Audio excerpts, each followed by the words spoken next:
Hi everyone, it's Erica again coming to you with another quick review of a web tool that you can use to allow students to collaborate.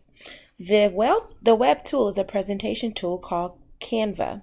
So it's very similar to Google Slides.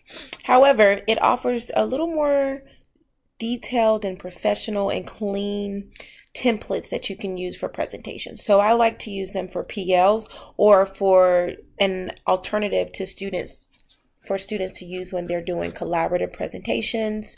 Let's take a closer look. So we're going to log in, and I love it. It is directly linked to our Google account. I'm going to log into my school-based Google account, which students have access to as well.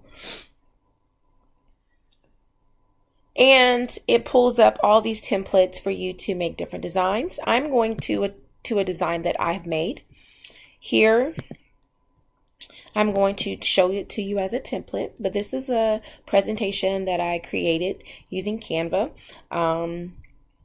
Very similar tools to other presentation tools. However, what I like about this is that it allows you to share a link to edit, and I would type in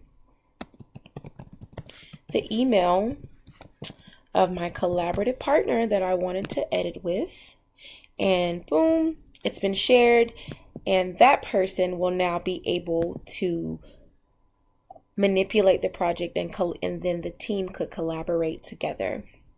Like I said, I like it because it's a step up from Google Slides. It's a step up from PowerPoint. It has a little bit more finesse of a design to offer for professional and more professional presentation layouts.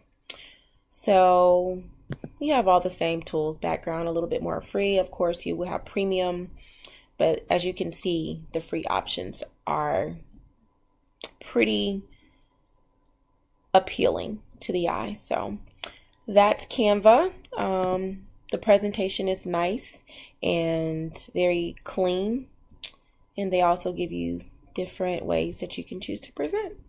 So hopefully this is a tool that you will find helpful when you need an alternative to Google Slides, when students have to collaborate to create presentations.